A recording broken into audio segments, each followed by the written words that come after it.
He sees you when you're sleeping, knows if you're awake. He knows you've been bad, not good, so your ass is gonna bake. Oh, I ain't talking about Santa Claus, folks. Thanksgiving is over, and we are officially heading into winter solstice, so it's time to discuss Krampus. Now that he's begun to get some recognition in pop culture here in the States, thanks in no small part to the 2016 movie, which, by the way, I liked, as well as his appearances in various other pop culture, like on American Dad or The Colbert Report, it pleases me to say I was ahead of the curve.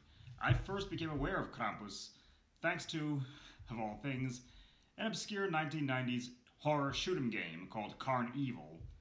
In one stage, you enter Rickety Town, a really demented carnival setting, a lot of which is Christmas themed, and the final stage level boss is Krampus. I had no idea what the hell that meant at the time, but it got me curious, so I did research, and thus I learned about the Christmas demon well before most of the USA. Cheers to me. But even as Krampus's prominence has grown, it seems like, well, he's still not really understood. And there's a prevailing image that he is Santa Claus's enemy, which does not fit the mythology at all. So for this video, I'm going to be discussing the nature of Krampus and his origins. So pour yourself a glass of schnapps. We're heading downtown. I mean down Christmas Town. These days, it's pretty much generally believed that Krampus is just an amalgamation of old school European paganism and Christianity. And there's a little truth to that, but it's really not the whole story. Krampus kind of emerges as a unique amalgamation of all kinds of European mythology that actually predates him or coincides with him. You know, I mean, in the Alps where Krampus originates, there was the story of Frau Perchta, the Christmas witch, a hag with an iron nose and rusty shears who would make certain people were doing their flax spinning, because if you didn't, she'd slash your stomach open and stuff it with straw and shit. Yeah. And there's also stories from France about Old Man Whipper, a cruel innkeeper who murdered 3 boys on their way to religious school, chopped them to pieces, but the boys were revived through the power of prayer, and now the vengeful spirit of Old Man Whipper stalks the frozen plains. You can kind of get an idea where Krampus starts to come into it. But of course, the story of Krampus is deeply tied to the story of St. Nicholas, a real-life saint of the Catholic Church. And what we know of the real Nicholas is a bit less glamorous than stories about Santa Claus. Nicholas didn't have no red-nosed reindeer. Really, he was a man who believed in the value of education, and at a time when there was nothing in the way of schooling, he made it a point to teach children how to read and write. And during the holiday seasons, he would challenge his pupils by having them recite prayers. If they did so flawlessly, then they'd get rewarded with candy or sometimes a gold coin. And so Nicholas became the patron saint of children, and thus the Feast of St. Nicholas emerged. But from the Feast of St. Nicholas, we got the Feast of Krampus, for Krampus is the companion of the saint.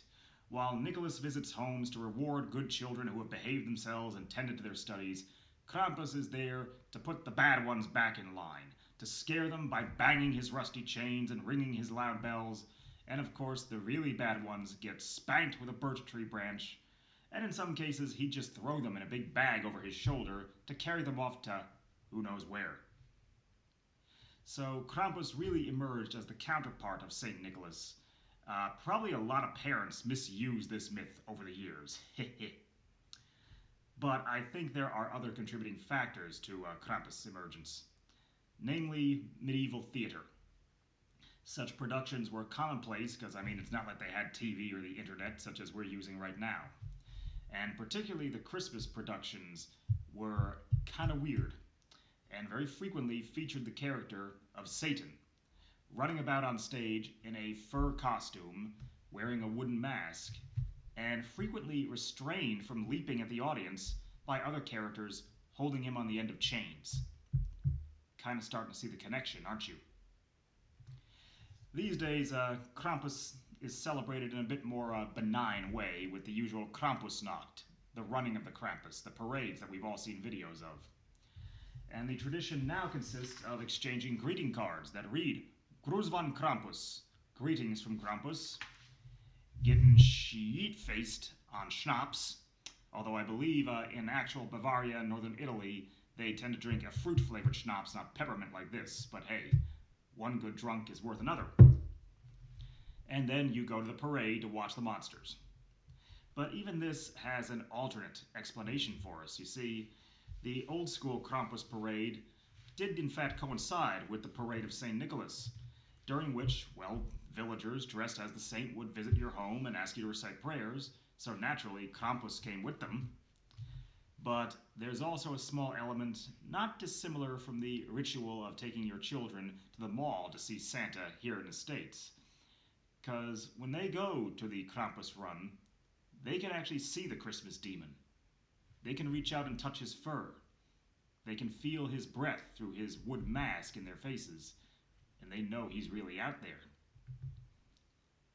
Parents can be so cruel. For my own part, I have fantasized for years now about starting a Krampus run here in the States. I know there are several small ones. I doubt there are going to be any this year for reasons I really don't need to explain. But Krampus has a special place in my heart as a great little Christmas horror myth that I am delighted to see gaining prominence and that I want to help spread more information about because I think it deserves it. So thank you all for joining me for this video, and enjoy Krampusnacht. We're only days away now, and stay tuned for more to come as we head into the winter season. And keep your ears peeled, because you never know, you might hear some bells ringing coming up to your doorstep. Better leave that schnapps out for him.